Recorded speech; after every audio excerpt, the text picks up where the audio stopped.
आ जाओ, आ गए। क्या सोच के आए थे? गब्बर खुश होगा, शाबाशी देगा। ठीक है, तो अब वीडियो में तो आ ही गए हो, शाबाशी तो ले ही लो। ठीक है, क्योंकि हम इससे पहले दो चीज़ों की एनालिसिस बहुत डेप्थ में कर चुके हैं। किस किस की?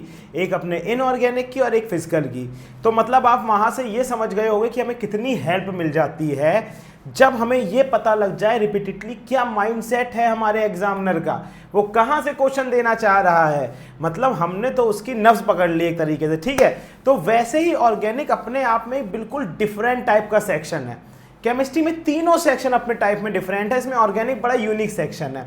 तो आज क्या करेंगे हम, बेसिकली ये देखेंगे कि हमारे जो ऑर्गेनिक के चैप्टर हैं उनमें सबसे ज्यादा क्वेश्चंस कहां से आते हैं। अब देखो, और जैसे इनऑर्गेनिक और फिजिकल में क्या था, हमने बारी बारी टॉपिक तक पढ़ लिया था, हमने ये तक पकड़ लिया था किस टॉपिक से क्वेश्चन आता है। पर ऐसा करना ऑर्गेनिक में थोड़ा सा मुश्किल पड़ जाता है कि हमने एग्जैक्टली टॉपिक पकड़ लिया कि किस साल में किस टॉपिक से क्वेश्चन आए, क्योंकि ऑर्गेनिक आपस में बहुत ज्यादा ना इंटरकनेक्टेड है। जैसे आपने जीओसी नहीं पढ़ा तो आपको हाइड्रोकार्बन समझ में नहीं आएगा।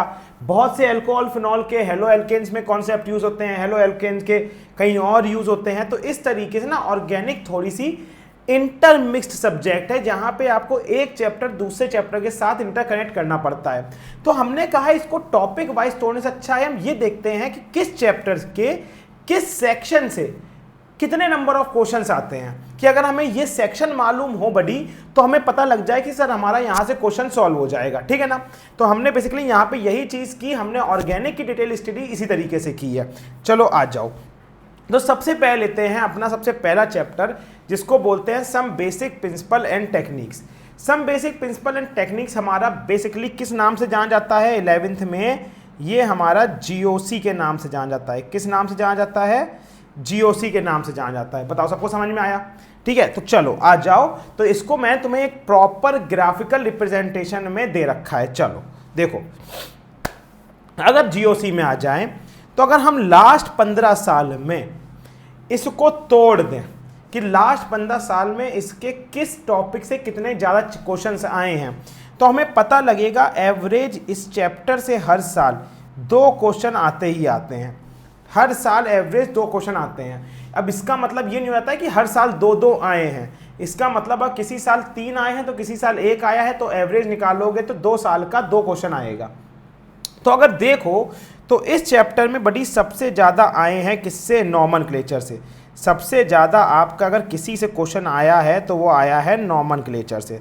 देख रहे हो, सबसे ऊंचा ऑलमोस्ट बराबर ग्राफ है नॉमेनक्लेचर का। नॉमेनक्लेचर के बाद इलेक्ट्रोफाइल और न्यूक्लियोफाइल से क्वेश्चन खूब आए हैं।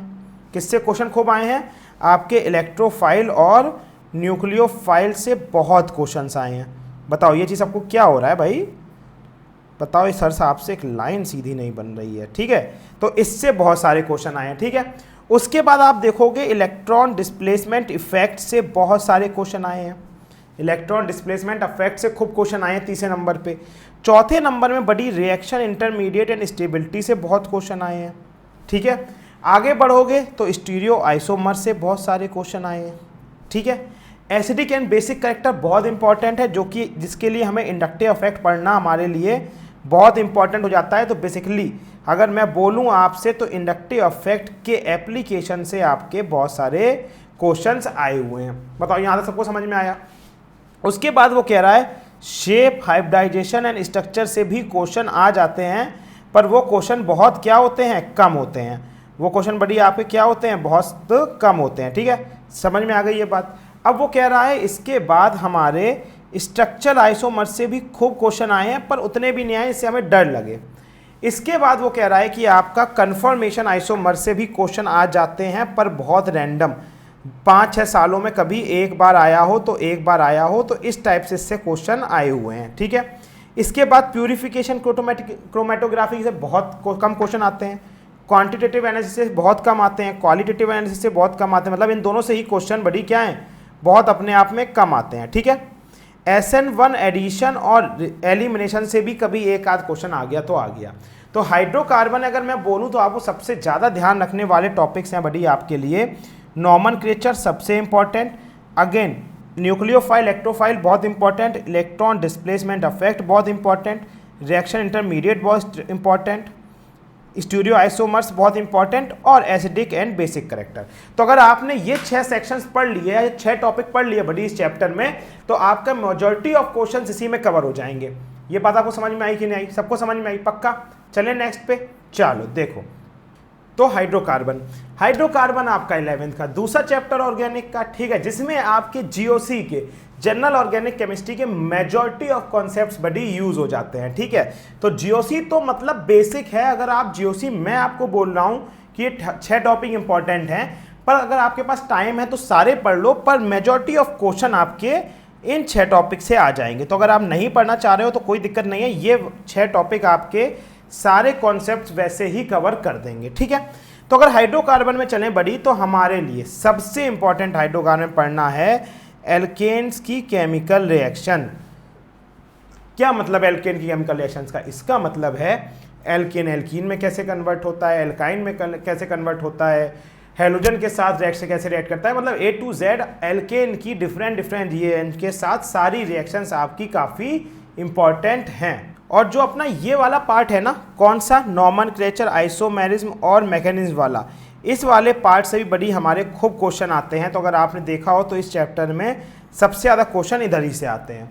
फिर इसके बाद अब देखो, अपना टाइम है नहीं, अपने पास गिनती के 60-70 दिन रह गए हैं। अगर एफिशिएंट मान के चलो, एक आध दिन बीच तुम भी आराम कर लोगे, तो ये वाले जो चीज़ें हैं, methods of preparation, benzene structure, aromatic, hydrocarbon mechanism, conformation, hydration, इनको आप छोड़ भी सकते हो, पर इस वाले पार्ट को छोड़ने की सोचना भी मत, क्योंकि अगर इस चैप्टर से क्वेश्चन आएगा तो इसी से आएगा, और इस चैप्टर से बड़ी क्वेश्चन आता ही है। तो हर साल इस चैप्टर से ऑलमोस्ट 1.5 क्वेश्चन आता है। 1.5 का ऑन एवरेज, 1.5 का मतलब है कि इस साल अगर एक क्वेश्चन आया तो अगले साल इस चैप्टर से अगर मान लो 2 क्वेश्चन आ गए, तो टोटल 2 साल में 3 क्वेश्चन आ गए, तो 1.5 क्वेश्चन इसका हर साल मान लिया जाता है कि आता है।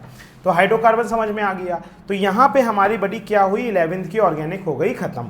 अब चलते अगर हम 12th की ऑर्गेनिक पे, तो उसमें सबसे पहला चैप्टर है हमारा क्या, hello alkenes and hello arenes, ठीक है। तो अगर हेलो एल्कीन्स और हेलो एरीन्स में चलें, तो इस चैप्टर से केवल एक ही चीज़ इंपॉर्टेंट है, क्या, वो है अपना मैकेनिज्म ऑफ रिएक्शंस। अगर बड़ी आपने मैकेनिज्म ऑफ रिएक्शंस पढ़ ली तो आपका मामला सेट है। तो इस चैप्टर में आप आइसोमेरिज्म और केमिकल प्रॉपर्टीज़ पे इतना ध्यान मत लगाओ, हर साल इससे एक क्वेश्चन आता है और 90% चांस है वो क्वेश्चन आएगा आपका मैकेनिज्म ऑफ रिएक्शन से।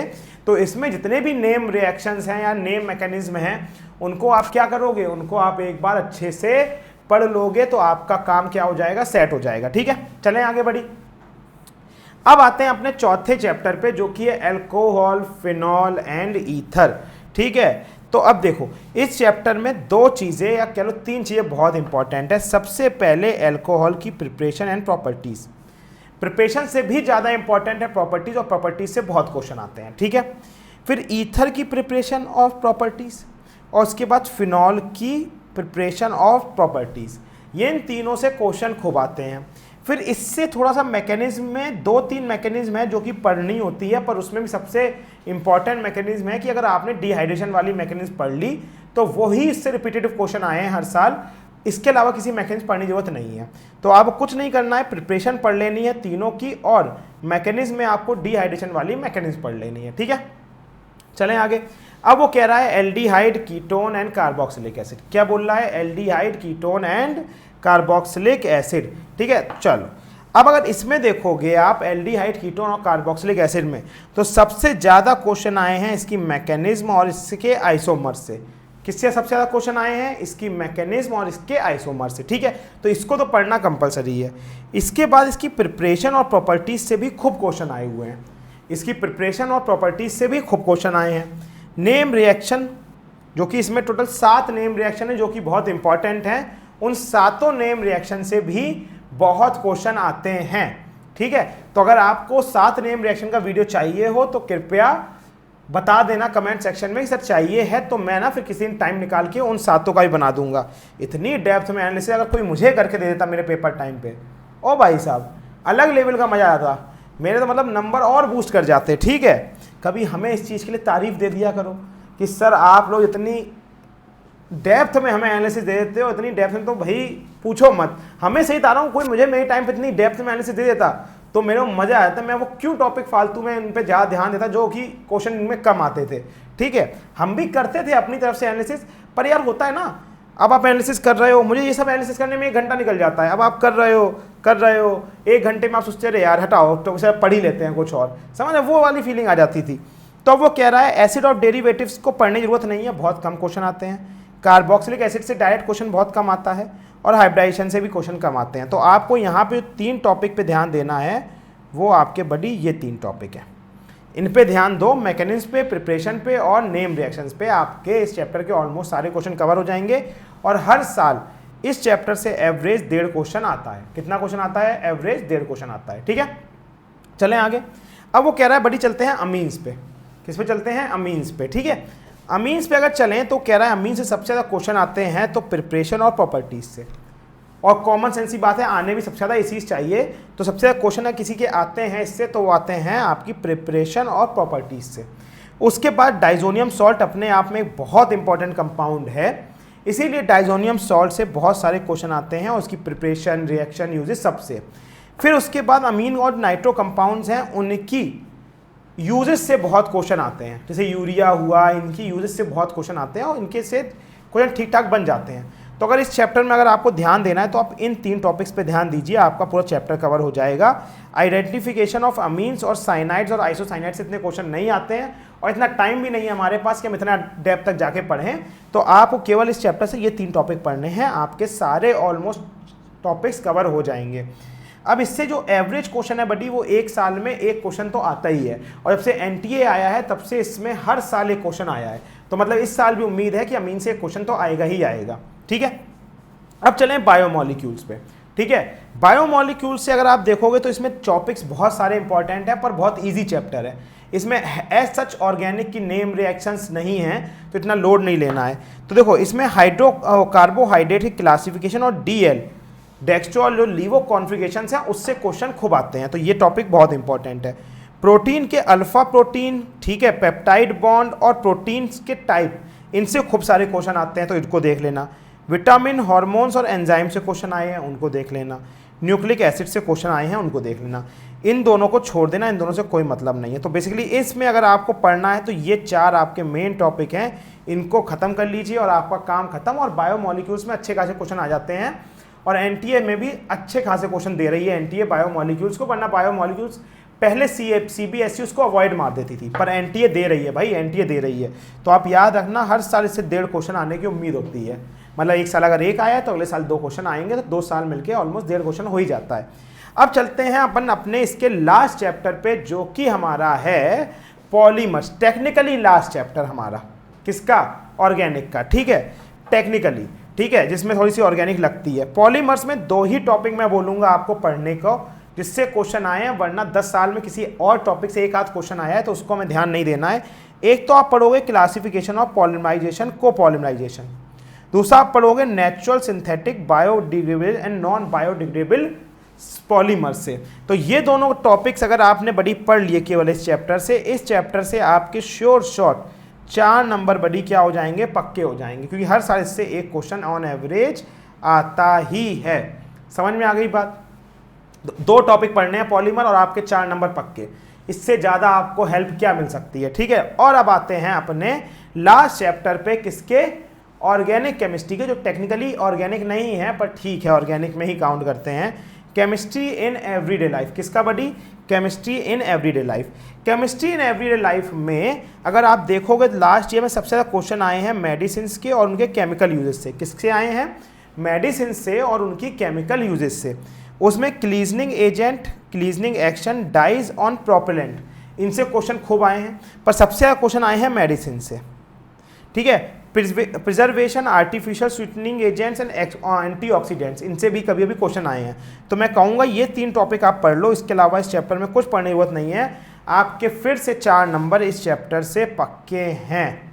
ठीक है, क्योंकि इससे हर साल 1 क्वेश्चन आता है। बोल सबको समझ में आई? तो आई वुड से ये chapter chemistry in everyday life, biomolecule और पॉलीमर, इनको तो बड़ी आपको पढ़ना ही पढ़ना है। ये फ्री फंड के नंबर आपको देके जाएंगे।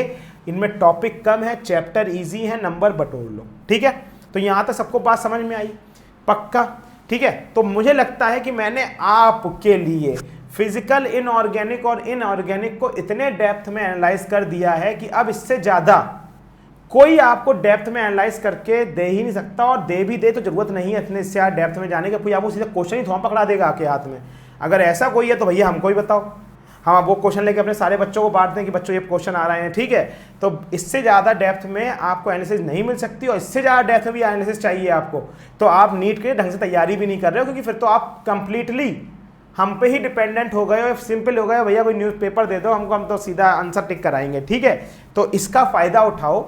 ये मैं आपको अभी सीधा टेलीग्राम में भेज दूंगा, और टेलीग्राम चैनल है अपना आनंद मनी 001। इसमें मैं अभी आपका क्या करूंगा, ये डाल दूंगा।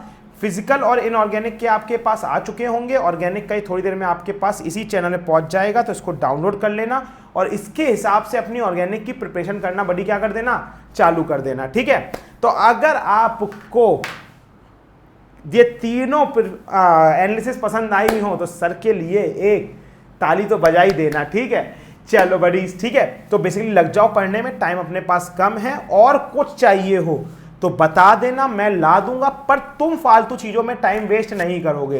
एनालिसिस, स्ट्रेटजी, ये वो, इन सब में तुम टाइम वेस्ट मत करो। ठीक है, हम अपना टाइम वेस्ट कर लेंगे, क्योंकि हमारे पास टाइम है ये करने का, आपके पास नहीं है, तो आप इन सब चीज़ों अपना टाइम वेस्ट मत करो, आप केवल पढ़ो, हम आपके लिए लाते रहेंगे, आप इसको देख लो। जो काम 2 घंटे में होना था वो आपका भी 10-15 मिनट में हो जाता है, आपके लिए सॉर्टेड है, तो आप टाइम वेस्ट नहीं करेंगे इस पे। ठीक है, तब तक के लिए take care, bye bye guys, and love you all.